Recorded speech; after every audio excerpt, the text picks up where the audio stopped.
नमः संस्कृताय नमो नमः। आज हम लोग मनुस्मृति के जो छठे अध्याय हैं यूजीसी नेट 25 कोड में जो कोर्स लगा हुआ है वह आपके समक्ष आदितः 10 श्लोकाः प्रारंभ से लेकर के 10 श्लोक तक आज हम लोग देखेंगे। यहाँ पर तो सबसे पहले श्लोक आप देखिए। एवं गृहाश्रमे स्थित्वा विधिवत् स्नातको द्विजः वने वसेत्तु नियतो यथावत् विजितेन्द्रियः। द्विजः अर्थात जो द्विज हैं ब्राह्मण क्षत्रिय वैश्य। ब्राह्मण क्षत्रिय वैश्य को चाहिए विधिवत स्नातको द्विजः। स्नातको द्विजः जो स्नातक द्विज हैं उनको विधिवत विधि पूर्वक एवं गृहाश्रमे स्थित्वा गृहाश्रम में अर्थात गृहस्थाश्रम में रह करके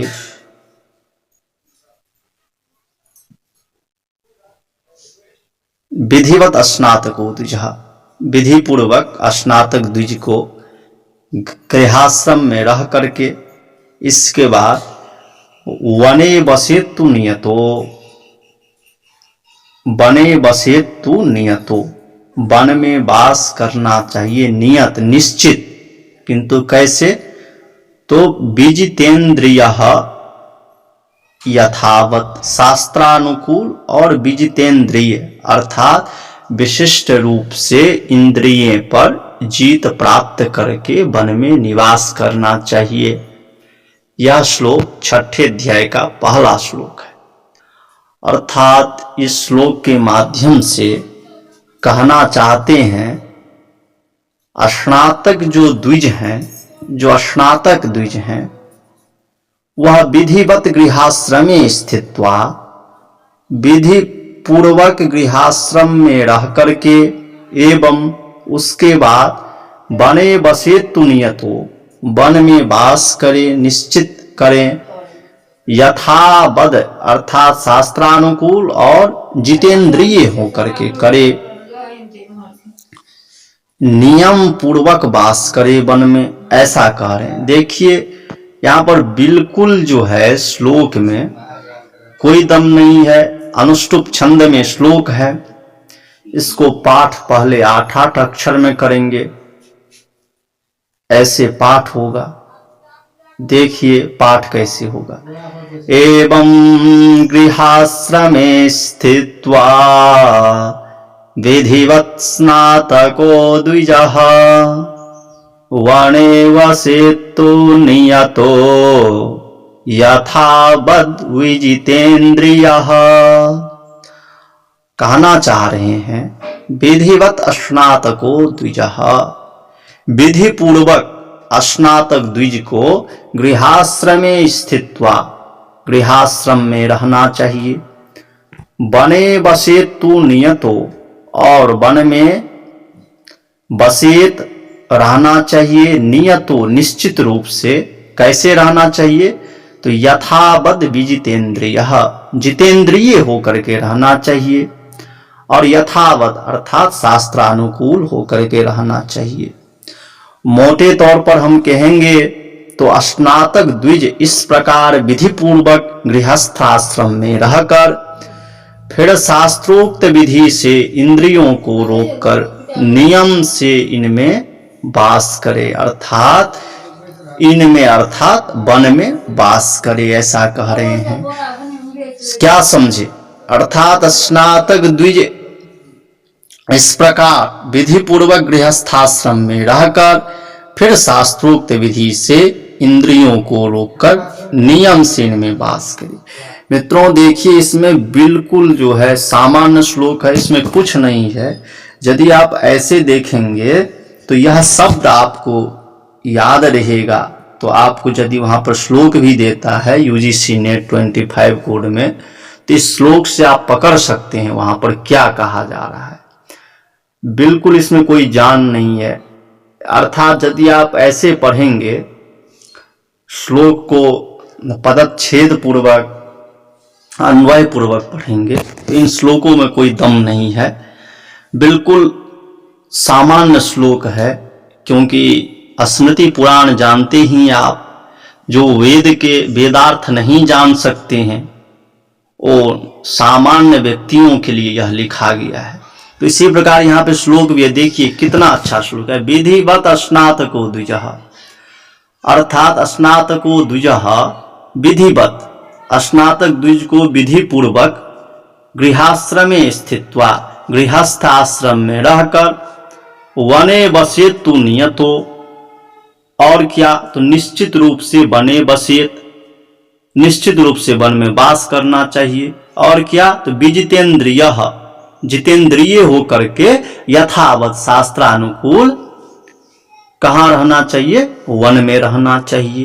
पहले कहने भैया स्नातक द्विज को जो है गृहस्थ आश्रम में, जो सभी आश्रमों का योनि है उनमें विधिवत रहना चाहिए, शास्त्रानुकूल रहना चाहिए। फिर जो है गृहस्थ आश्रम में रह करके वन में वास करना चाहिए, ऐसा कह रहे हैं। दूसरे श्लोक पे चलते हैं हम लोग, जो मनुस्मृति के 6ठे अध्याय का दूसरा श्लोक है।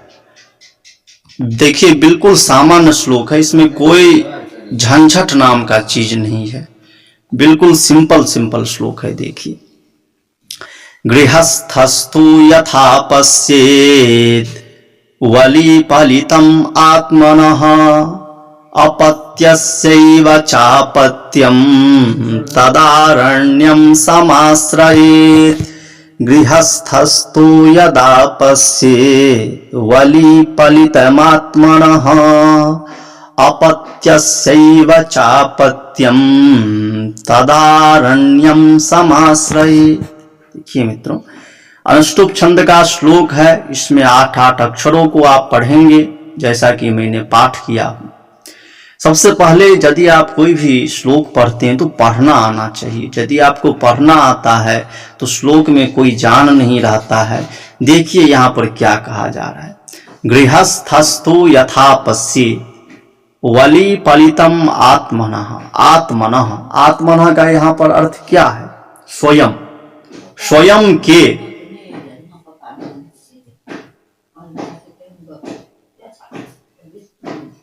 स्वयं के क्या देखना चाहिए, तो आत्मनः स्वयं के, गृहस्थस्तु गृहस्थ को स्वयं के, यथा मतलब क्या होता है, ये न प्रकारे न, यथ शब्द से जो है फल प्रत्यय होकर के बना है यथा शब्द, तो ये न प्रकारेण आत्मनः गृहस्थः तु, स्वयं में गृहस्थ पश्येत् देखना चाहिए। क्या देखना चाहिए भैया, तो वली पलितम, अर्थात उनके चमड़ा जो है, पलितम केस जो है, क्या तो वली पलितम, क्या होना चाहिए, केस जो है क्या हो गया हो, तो पक गए हो, और चमड़ा क्या हो गया हो, ढीला हो गया हो। और क्या, तो अपत्यस्यैव चापत्यम, देखिए कितना सुंदर शब्दों का प्रयोग किए हैं। अपत्यस्य, अपत्य किसको कहते हैं, तो संतान को कहते हैं। संतान अपत्यस्य, अर्थात आपके जो पुत्र या पुत्री हैं, एव ही च अपत्यम, उनके जो अपत्य हैं, अर्थात उनके जो पुत्र या पुत्री हैं, यदि आपके पुत्र को पुत्र या पुत्रियां हो जाए तब क्या करना चाहिए, तदारण्यम समाश्रये, तब जो है अरण्यम अर्थात वनम समाश्रयेत, वन में जाना चाहिए, वन में जाना चाहिए। अब देखिए, इससे पहले के श्लोक में जो हम लोग पढ़े थे, इससे पहला श्लोक आपको याद होगा, एवं गृहाश्रमे स्थित्वा विधिवत स्नातको द्विजः वने वसेत्तु नियतो यथावद विजितेन्द्रियः। ये सब कहा था कब क्या करना चाहिए, लेकिन कह रहे हैं इस श्लोक में कहा जा रहा है भैया आप जो है वन में जो है वानप्रस्थाश्रम में कब जाएंगे, अरण्य में कब जाएंगे। तो कहता है भैया जब आपका बाल पक जाए, चमड़ा ढीला हो जाए, बलि बलितम केस पक जाए, चमड़ा ढीला हो जाए, और क्या हो जाए, तो अपत्य से वचापत्यम पुत्र के भी पुत्र हो जाएं, तदारण्यम समाश्रय तब आपको अरण्य जाना चाहिए। देखिए कभी भी स्मृति ग्रंथ या पुराण ग्रंथ जो है ये नहीं कह रहा है जो अपने कर्म को त्याग न करे, अपना धर्म को निर्वाह कर दे, फिर जो है हमारे स्मृति ग्रंथ कहता है जब आपका चमड़ा ढीला पड़ जाए और क्या तो मांस ढीला पड़ जाए और क्या तो केस पक जाए तब आपको वन जाना चाहिए। इसीलिए तो 4 आश्रमों में बांटा गया है। तो वानप्रस्थाश्रम में कह रहे हैं तब आप जाएंगे, तब वन के लिए आपको प्रस्थान करना चाहिए। एक बार फिर से आपके समक्ष श्लोक पढ़ा जा रहा है, आप ध्यान दीजिए। गृहस्थस्तु यथा पश्येत् वली पालितम आत्मनः अपत्यस्यैव चापत्यम तदारण्यम समाश्रयेत्। मित्रों यह श्लोक यदि आपके नेट परीक्षा में आता है, यदि नेट परीक्षा में आता है यह श्लोक, तो आपको बिल्कुल ध्यान रखना है, एक एक शब्दों का अर्थ जानिए तब आपको ध्यान में रहेगा। देखिए एक बार फिर से आपके समक्ष प्रस्तुत कर रहा हूं। गृहस्थस्तु यथा पश्येत् वली पलितम आत्मनः, यहां से इसका लगाएंगे अर्थ आत्मनः कह तो अर्थात गृहस्थः, जो गृहस्थ हैं, जो गृहस्थ आश्रम में वास करते हैं उसी को कहते हैं हम गृहस्थ कहते हैं। तो आत्मनः, आत्मनः अर्थात स्वयं के, क्या स्वयं के, तो पश्येत् क्या देखना चाहिए, तो बलि पलितम जब उनके केस पक जाए, चमड़ा ढीला हो जाए, अपत्यस्यैव चापत्यम पुत्र के पुत्र होना चाहिए, तब उनको वानप्रस्थाश्रम में अर्थात वन में जाना चाहिए। यह दूसरे श्लोक का अर्थ हुआ। अब हम तीसरे श्लोक की ओर चलते हैं। तो इसमें जो है तीसरे श्लोक में कहा जा रहा है संतज्य ग्राम्यम आहारम सर्वं चैव परिच्छदं पुत्रेषु भार्यां निक्षिप्य वनम गच्छेत् सहेव वा। देखिए कह रहे हैं भैया संतज्य ग्राम्यम आहारम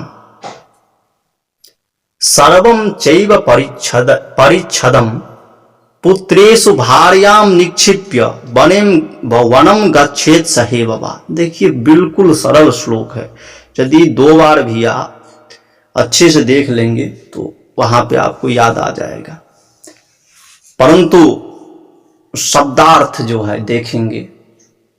यह वीडियो आप देखिए, बिल्कुल आपको वहां पर जो है परीक्षा में आपके ध्यान पर आ जाएगा। देखिए क्या कहा जा रहा है, संत्यज्य ग्राम्यम आहारम। संत्यज्य अर्थात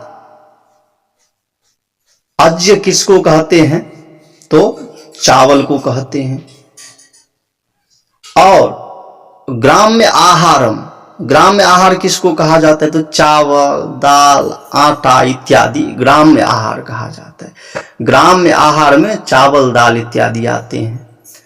तो इसको आपको क्या करना है, ग्राम्य आहार को एकत्रित करके और क्या करना है, सर्वम चैव परिच्छदम, सभी कुछ को त्याग करके, अर्थात वस्त्रालंकारादि जो हैं, वस्त्रालंकारादि जो हैं, वस्त्र और अलंकार जो हैं, उनको क्या करना चाहिए, त्याग करके, और पुत्रेषु भार्यां निक्षिप्य, और पुत्रेषु जो आपको पुत्र या पुत्रियां हैं, भार्यां निक्षिप्य। देखिए यहां पर पुत्रेषु, यहां पर पुत्र मतलब केवल यहां पर पुरुष का ही बोधक नहीं है, यहां पे पुत्र शब्द संतान का बोधक, अर्थात यहाँ पर पुत्र से पुत्र और पुत्री दोनों ली जाएगी, संतान का वाचक है यह।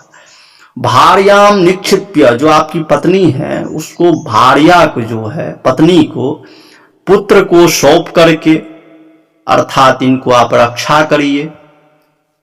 वनम गच्छेत सहेववा, या फिर जो है उनको, जो आपकी भार्या हैं, जो पत्नी हैं, उनको आप गच्छेत सहेववा, अपने साथ ही ले जाइए वन, ऐसा कह रहे हैं। देखिए यहाँ पर भी कहा जा रहा है यदि आप वन जा रहे हैं उससे पहले क्या करिए, संत्यज्य ग्राम्य आहारम, ग्राम्य आहार चावल आटा दाल इत्यादि और वस्त्र अलंकार आदि को त्याग कर, और आपकी जो पत्नी हैं उनको, संतान को सौंप कर, और अपने साथ में जो है उनको या फिर जो है पत्नी को वन में ले जाए, ऐसा कह रहे हैं। तो एक बार हम लोग फिर से देखते हैं श्लोक का क्या अर्थ है। तो देखिए, संत्यज्य आग्राम्यम आहारम सर्वं चैव परिच्छदं पुत्रेषु भार्यां निक्षिप्य वनं गच्छेत् सहेववा। इस प्रकार के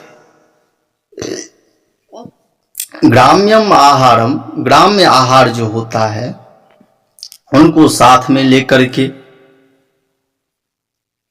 ग्राम्यम आहारम संत्यज्य और अज्य चावल आदि, सर्वम चैव परिच्छदम सभी को त्याग करके, पुत्रेषु भार्याम निक्षिप्य पुत्र को, संतान को, भार्याम भार्या को सुपुर्द करके, वनम गच्छेत् अथवा जो है भार्या को साथ में लेकर के वन में जाए।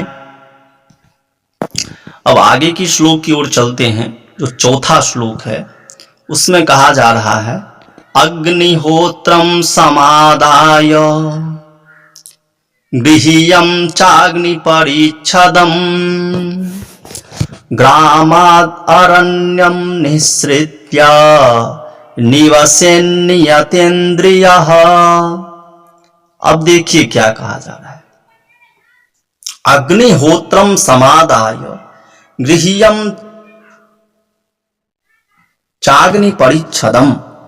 कहते हैं भैया, जो अग्निहोत्रम समाद गृह्यम चाग्नि परिच्छदम, अग्निहोत्र के सामग्री और अग्नि की सामग्री लेकर क्या करना चाहिए, ग्रामाद अरण्यम निःसृत्य, ग्राम से अरण्य की ओर, वन की ओर जाना चाहिए। निवसेन नियतेन्द्रियः, और निवास करना चाहिए, नियत इंद्रिय, निश्चित पूर्वक निवास करना चाहिए, इंद्रियों को जो है बस में रखना चाहिए, ऐसा कह रहे हैं। बिल्कुल नहीं श्लोक में दम है। देखिए क्या कहा जा रहा है, स्पष्ट श्लोक में भावार्थ है। अग्निहोत्रम समादाय, अग्निहोत्र की सामग्री को लेकर के, गृह्यम चाग्नि परिच्छिदम, और अग्नि की सामग्री को लेकर के, ग्रामाद अरण्यम निःसृत्य, ग्राम से अरण्य की ओर जाना चाहिए और वन में निवास करना चाहिए। यही श्लोक का अर्थ है। अब आगे के श्लोक पर चलते हैं। मुन्यर्नैर्विविधैर्मेध्यैः शाकमूल फलेन वा एतानेव महायज्ञान् निर्वपेद् विधिपूर्वकम्। मुन्यर्नैर्विविधैर्मेध्यैः शाकमूल फलेन वा एतानेव महायज्ञान् निर्वपेद् विधिपूर्वकम्। अब कह रहे हैं, देखिए, मुन्यर्नैर्विविधैर्मेध्यैः, मेध्यैः, अब कह रहे हैं भैया, जो मुनि के जो अन्न हैं, विविधैर मेध्ये, विविध प्रकार के, नाना प्रकार के जो हैं यज्ञ सामग्री है, जो मुनि के सामग्री होते हैं उनको लेकर के, और क्या, तो शाक मूल फलेन वा, और शाक मूल फल के द्वारा, एतानेव इसी के द्वारा, महायज्ञात निर्वपेद, महायज्ञ को करना चाहिए। विधि पूर्वक करना चाहिए, यह भी कह रहे हैं। क्या कह रहे हैं? तो विधि पूर्वक करना चाहिए, ऐसा कह रहे हैं। मुनि अन्न विविधैर मेध्ये, मुनि के जो अन्न विविध प्रकार के हैं, जो ये यज्ञीय अन्न हैं, शाक मूल फलेन वा, शाक अथवा मूल फल के द्वारा, एतानेव महायज्ञान, इसी के द्वारा, महायज्ञात निर्वपेद, महायज्ञ को करना चाहिए। तो महायज्ञ कितने प्रकार के होते हैं? तो महायज्ञ 5 प्रकार के होते हैं। तो कह रहे हैं यह 5 प्रकार का यज्ञ जो है इसी से करना चाहिए। और क्या? तो विधि पूर्वक करना चाहिए, यह भी कह रहे हैं। देखिए कहाँ कुछ दम है। यदि आप लोगों को कुछ समस्या लगे तो हमें कमेंट करके जरूर बताइए, जो यहाँ पर ये समस्या है, ये है। बिल्कुल सरल है, बिल्कुल सरल, इसमें कोई दम नहीं है। आप तो एक बार वीडियो देखिए। तो इस प्रकार कह रहे हैं। अब हम चलते हैं आगे के श्लोक पर। तो कहते हैं भैया, वसीत चर्म चीरम वा सायं स्नायात् प्रगे तथा जटाश्च बिभ्रयान् नित्यं शमश्रु लोम नखानि च वसीत चर्म चीरम वा। देखिए बिल्कुल सरल श्लोक है यह भी। कह रहे वसीत चर्म चीरम वा, वास करना चाहिए चर्म अर्थात मृग चर्म पहन करके, चीरम वा अर्थात या फिर जो है चीर हम कहते हैं बलकल को, बलकल धारण करके, सायं स्नायात प्रगेता था। अब कह रहे भैया सायं और प्रातः जो है वह स्नान करना चाहिए। जटाश्च बिभ्रयान् नित्यम, और क्या करना चाहिए? तो कहते हैं जटा दाढ़ी, बिभ्रयात अर्थात इनको काटना नहीं चाहिए। समश्रु लोम नखानि च, समश्रु का कहते हैं दाढ़ी को, लोम कहते हैं मुख को, नहीं लोम कहते हैं मूछ को, मूछ को क्या कहा जाता है? लोम। और नखानी, नख अर्थात नाखून को नख कहते हैं। तो कहते हैं जटाश्च बिभ्रयात् नित्यम समश्रु लोम नखानि च, इन चीजों का जो है नित्य धारण करे, अर्थात इनको काटे नहीं। जटा को रखना चाहिए, समश्रु रखना चाहिए अर्थात दाढ़ी रखना चाहिए, लोम जो है मूछ रखना चाहिए, नख रखना चाहिए। यह जो वन में वास करते हैं उनके लिए यह मनुस्मृति 6ठे अध्याय में, 6ठे अध्याय के 6ठे श्लोक में निर्देश कर रहे हैं। जो भैया यदि आप वन में रहते हैं तो मृग चर्म धारण करिए, या फिर चीरम जो है बलकल वस्त्र धारण करिए। चीर कहते हैं बलकल वस्त्र को। और क्या? तो सायं स्नायात् प्रगे तथा, सायं और प्रातः स्नान करिए। जटाश्च बिभ्रयान् नित्यम, जटा को नित्य धारण करिए, समश्रु को नित्य धारण करिए, लोम मूछ को नित्य धारण करिए, नख जो है उसको नित्य धारण करिए। इसीलिए हमारे हिंदू धर्म में जो है मूछ जो है काटना वर्जित है, मूछ को रखना चाहिए। लेकिन आज तो कलिकाल है, इस कारण सब तब पर भी जो है ठीक है। अब हम चलते हैं 7वां श्लोक इसके बाद आएगा, पहले हम लोग 8वां श्लोक पढ़ लेते हैं। स्वाध्याये नित्ययुक्तः स्यात् दान्तो मैत्रः समाहितः दाता नित्यम् अनादाता सर्वभूतानुकंपकः। देखिए क्या सुंदर श्लोक दे रहे हैं। स्वाध्याये नित्ययुक्तः स्यात् दान्तो मैत्रः समाहितः, कह रहे भैया जो स्वाध्यायो नित्य युक्ता, स्वाध्याय जो है वह नित्य करना चाहिए। स्वाध्याय से आप नित्य युक्त हो। स्वाध्याय का मतलब यहां पर क्या है? स्वाध्याय के मतलब है वेद को पढ़ना चाहिए नित्य। दांतो मैत्रः समाहितः। और क्या कहते हैं? तो कहते हैं भैया सर्दी गर्मी जो है आपको सब सहना पड़ेगा। समाहितः, समाहित करना चाहिए आपको। और क्या कहते हैं? तो दाता नित्यम अनादाता और सर्वभूतानुकंपकः, और सभी भूत जो हैं, भूत मतलब होता है जीव जंतुओं, सभी पर आपका क्या होना चाहिए? अनुकंपा होना चाहिए। अनुकंपा का मतलब अनुकंपकः, अनुकंपक होना चाहिए, मतलब आप सभी पर अनुग्रह करें, कृपा करें, प्राणियों पर दया रखें। दाता नित्यम अनादाता, और क्या होना चाहिए? दाता नित्य बने लेकिन दान लेने वाले न बने, दान देना चाहिए, ऐसा कहते हैं। स्वाध्याय नित्य युक्तः स्यात्, स्वाध्याय जो है नित्य करना चाहिए, अर्थात वेद पाठ आदि जो है वह नित्य करना चाहिए। और क्या कहते हैं? तो सर्दी गर्मी आप में सहने की क्षमता हो, यहाँ पे देखिए। और क्या? तो दाता नित्यम, दाता हो, दान कुछ नित्य देना चाहिए। अनादाता, दान लेने वाले न हो। सर्वभूतानुकंपकः, सभी भूतों पर अपनी अनुकंपा करना चाहिए। बिल्कुल सरल श्लोक है। अब हम 7वें श्लोक देखेंगे। देखिए इसमें कहा जा रहा है, इसमें कहा जा रहा है मित्रों, यद भक्ष्यम स्याद ततो दद्याद बलिम भिक्षाम च शक्तितः अपमूल फल भिक्षाभिः अर्चयेत् आश्रमागतान। यद भक्ष्यम स्याद ततो दद्याद, कहते हैं भैया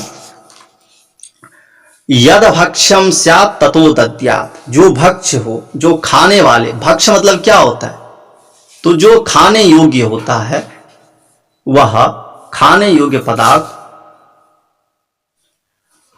जो है उसी में दद्याद बलिम भिक्षाम च शक्तितः, जो आपकी शक्ति हो, जो आपका वैभव हो, विभव हो, उसके अनुसार दद्याद बलिम भिक्षाम च, बलि और भिक्षा देना चाहिए।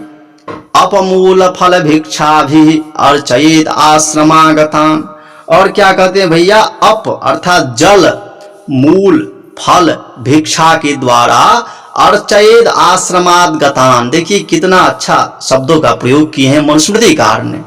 कह रहे हैं भैया अपमूल फल भिक्षा भी, अप अर्थात जल, मूल, फल और भिक्षा के द्वारा आश्रम में आए हुए व्यक्तियों का स्वागत करना चाहिए, ऐसा कह रहे हैं। यद भक्ष्यम स्यात् ततो दद्यात् वलिम बलिम भिक्षाम च शक्तितः, जो खाने योग्य पदार्थ हो दद्या देना चाहिए, उसी में से बलिम भिक्षाम च शक्तितः, बलि और भिक्षा के लिए शक्ति पूर्वक। अपमूल फल भिक्षा भी, और क्या कहते हैं भैया? अपमूल फल और भिक्षा के द्वारा आज अर्चयेत आश्रम आगतान, आश्रम में आए हुए जनों का स्वागत करना चाहिए। अब हम चलते हैं 9वें श्लोक पर। तो देखिए क्या कह रहे हैं यहाँ पर, वैतानिकम च जुहुयात् अग्निहोत्रम यथा विधि दर्शम स्कंदयन पर्व पौर्णमासम च योगतः। अब देखिए इसका पाठ कैसा किया जाएगा, पहले वह देखते हैं हम लोग। वैतानिकम च जुहुयात् अग्निहोत्रम यथा विधि दर्शम स्कंदयन पर्व पौर्णमासम च योगतः।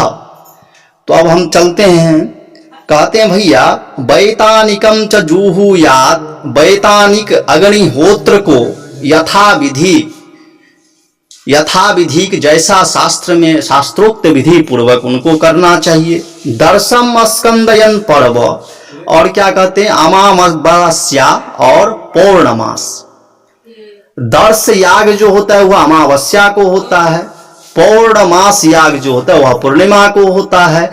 तो वैतानिक अग्निहोत्र यज्ञ जो है वह अमावस्या पूर्णिमा को यथाविधि करना चाहिए। देखिए मित्रों, यहाँ पर यूजीसी नेट में एक प्रश्न बन सकता है, जो वैतानिक अग्निहोत्र याग जो है किस में होता है? तो अमावस्या और पूर्णिमा को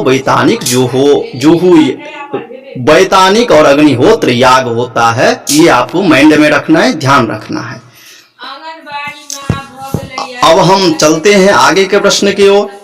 तो आगे का श्लोक है, ऋक्षेष्ट्याग्रयणं चैव चातुर्मास्यानि चाहरेत् तुरायणं च क्रमशो दक्षस्यायनम् एव च। देखिए, बिल्कुल सरल श्लोक है, डरने का बात नहीं है इसमें। ऋक्षेष्ट्याग्रयणं चैव चातुर्मास्यानि चाहरेत्, कह रहे हैं भैया 10वें श्लोक का अर्थ कह रहे हैं। ऋक्ष इष्ट, ऋक्ष मतलब क्या होता है? नक्षत्र, इष्ट मतलब याग, आग्रायणम चैव, कह रहे भैया नक्षत्र यज्ञ, नए आग्रायन यज्ञ। और क्या? तो आग्रायन यज्ञ जो है चातुर्मास्यानि चाहरेत्, चातुर्मास्य याग जो है, और तुरायनम अर्थात उत्तरायण वह क्रम पूर्वक दाक्षस्यायनम एव च, दक्षस्यायनम एव च, अथा क्या उसके बाद क्या कर रहे हैं? तो दक्षस्यायनम एव च, उत्तरायण एवं दक्षिणायन यज्ञ जो है वह क्रम पूर्वक करना चाहिए। अर्थात जब आप वानप्रस्थाश्रम में चले गए हैं, वन में चले गए हैं, तब जो है क्या करें? नक्षत्र यज्ञ और नए आग्रायन यज्ञ, चातुर्मास्य उत्तरायण दक्षिणायन यज्ञ को क्रमशः करना चाहिए। देखिए श्लोक से ही स्पष्ट है। ऋक्ष इष्ट आग्रयणम चैव, अर्थात नक्षत्र यज्ञ, नए जो आग्रायन यज्ञ होता है, चातुर्मास और उत्तरायण दक्षिणायन यज्ञ जो है क्रम पूर्वक वन में वास करते हुए वानप्रस्थ आश्रम में करना है, ये कह रहे हैं। मित्रों, हमारे लक्ष्य साधकम नामक YouTube चैनल के साथ बने रहिए। आप लोगों का वहां पे इसी प्रकार आगे का भी प्रस्तुत किया जाएगा। तो बहुत बहुत धन्यवाद। नमो नमः। धन्यवाद।